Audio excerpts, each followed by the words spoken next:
imagine this after a strong earthquake. You wake up to broken homes, damaged roads, and no electricity. People are already struggling, and the typhoon that just passed only added to the fear and destruction. With everything happening one after another, we ask, what exactly should our leaders do? What is the right thing to do in this situation? Hi everyone, I'm Mary Angelica Nugas, and today I will show how 4 magical ethical theories can guide leadership and decision making during crisis in the Philippines, entitled Ethical Leadership in Crisis: Understanding 4 Major Ethical Theories. In this video, I'll explain 4 ethical theories: deontology, utilitarianism, virtue ethics, and social contract theory, and apply them to real issues happening today, like disaster response, transparency in government project, and public accountability. So the first one is deontology or Kantian ethics. Deontology or Kantian ethics is a duty-based moral theory. Basically, ang sakto na action is kanang nagsugod sa moral roles or duties. For Immanuel Kant, na siya ginatawag nga categorical imperative, meaning dapat mubuhat ta og something nga pwede nato iingon na dapat sundon sa tanan. In simple terms, deontology asks, did I do my duty? Nakasunod ba ko sa rules that protect human dignity, bisan pa og lisod or inconvenient? So let's apply deontology or Kantian ethics to a Philippine issue.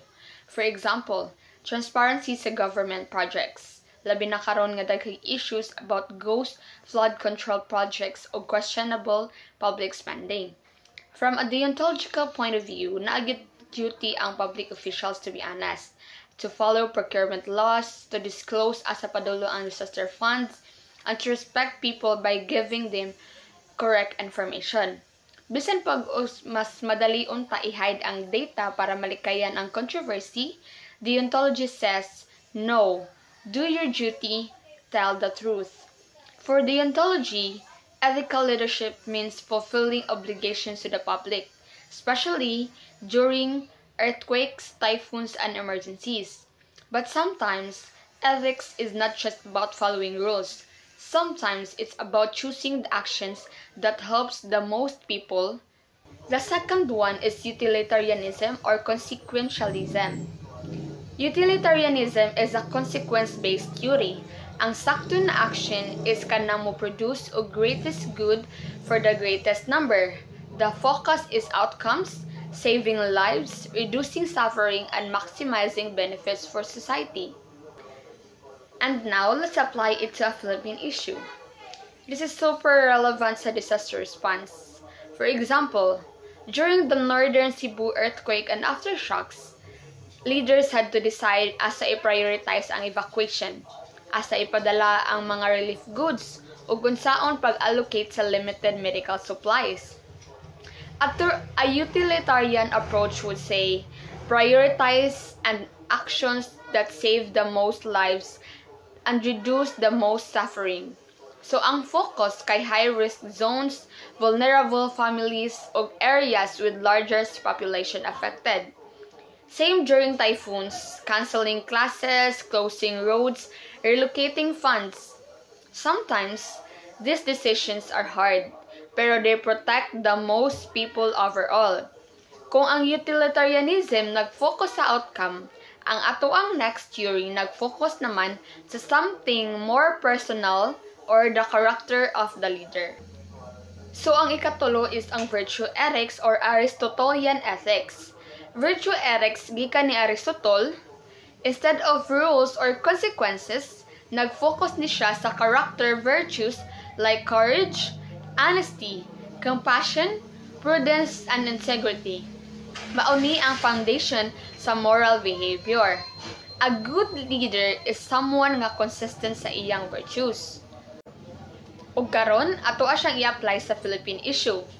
We've seen both good and bad leadership during disasters diri sa Pilipinas.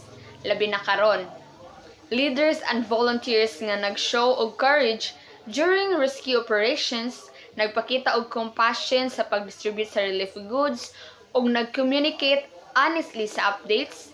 This is virtue. These actions build trust and unity.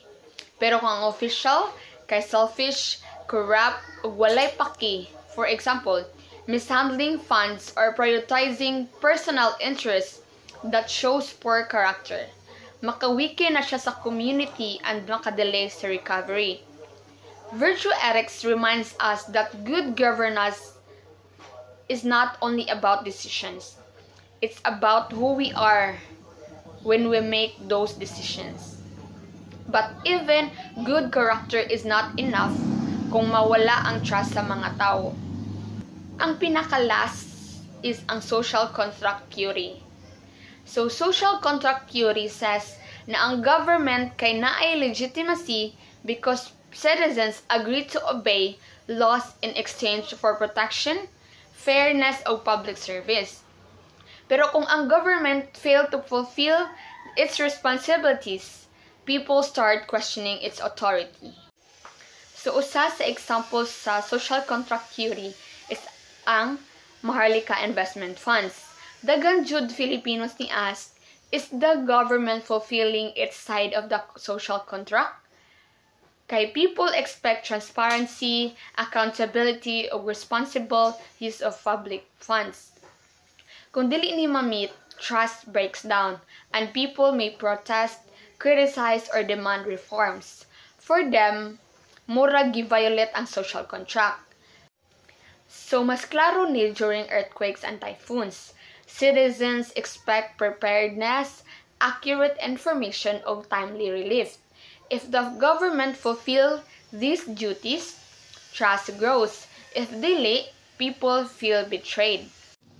In conclusion, these four ethical theories help us understand unsa gyud dapat ang ethical leadership during crisis. Deontology, leaders must do their duty. Utilitarianism, leaders must protect the most people. Virtue ethics, leaders must show courage, compassion, and integrity. Social contract theory, leaders must uphold public trust and accountability. When we combine those theories, we get a stronger way to evaluate decisions, actions, and leadership, not only disasters but in all areas of governments. I'm Mary Angelica Nugas, and thank you for watching my video. Bye-bye!